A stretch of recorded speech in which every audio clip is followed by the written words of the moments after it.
Hey, and welcome to another ClickFox Amazon PPC Guides video. My name's Hayden. I'm one of the founders of ClickFox here, and I've sold millions on Amazon, managing millions of pounds in advertising spend as well. Well, is it millions? Hundreds of thousands at least.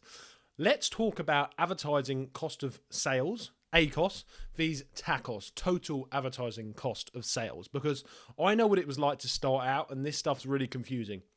Let me tell you exactly what you should be looking at and how to monitor this stuff so that you have a better understanding of your advertising cost world in the Amazon space. So, without further ado, I'm diving into it.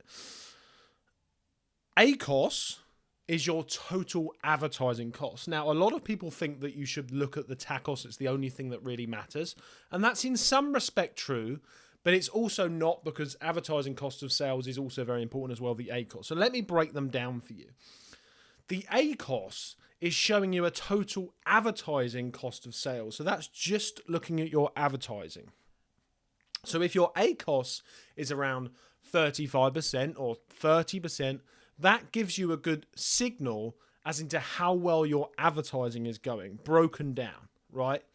You've spent X amount, and to get the sales just from the advertising, if all of them sells, it's just showing you attributed sales from your advertising spend. That's what it means. So if you're advertising products on Amazon and they're in the top few slots on Amazon on the page and people are clicking on that and you've managed to get 10 sales in one day, all that's showing you is them sales, that attributed ACOS to them sales. I hope that makes sense.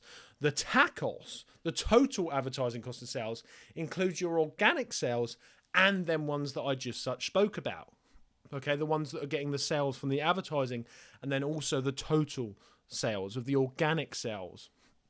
Now, why I don't think it's accurate to say that the TACOS is the only thing that matters, the total advertising cost of sales, is because the ACOS gives you a clear guidance and example of how well your advertising is going. If you look at the TACOS, the total advertising cost of sales, as I just mentioned, that includes the organic sales as well. Now, the problem with saying that the ACOS doesn't matter and the TACOS is the only thing that matters is because that is going to give you a dwarfed outlook on how well your ads are performing. You may have one or two products that sell really well organically, that you've managed to rank or you just got lucky, right? And they sell thousands of times a month. That is going to bring your TACOS right down. And you're not going to be looking at the products that are underperforming, because you're just looking at the TACOS. And that TACOS could be being held up by organic products that have been there for a long, long time. This is my issue. When you look at your ACOS and your TACOS and analyze them closely together, that gives you a good idea of your ACOS and how well your ads are performing on their own as well, not including the old stuff.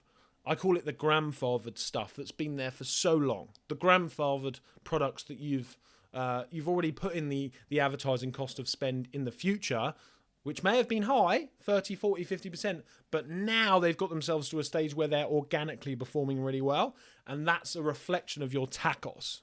I hope this is making sense. Let me know in the comments if it is, or if you want me to cover this in a different way. You need to be monitoring them both.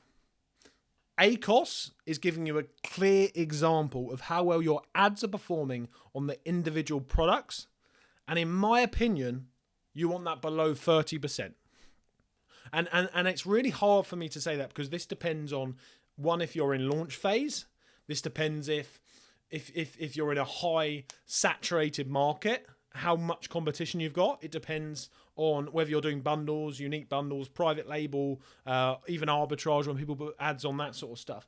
But as a general rule, you should be below 30%, unless you're launching a private label product in a very competitive niche and you're willing to have an high ACOS until you can start getting the organic sales, which will later benefit the TACOS, the total advertising cost of sales, once you've got the established organic sales as well as a top-up of PPC.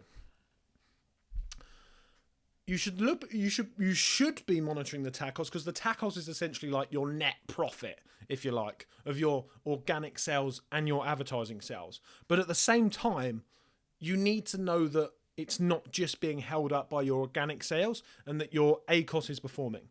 Your TACOS in an ideal world is below 10%, below 10 or 15%.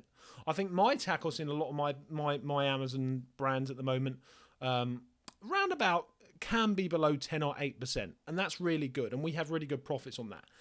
When your TACOS gets above 10 to 15%, there can come some issues where people start to struggle to make as much profit or any profit at all in their business. Now, once again, this really depends, guys. It really depends on if you're new launching, how competitive your niche is, what sort of model you're doing.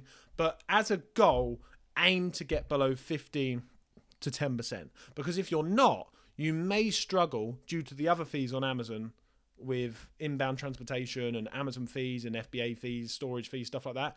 You may struggle to make a good amount of profit. I hope you enjoyed that video. Let me know in the comments below if you want me to cover anything else in detail. Make sure you follow, make sure you subscribe. And of course, if you want us to manage and increase or decrease your TACOS and increase your sales, get in touch.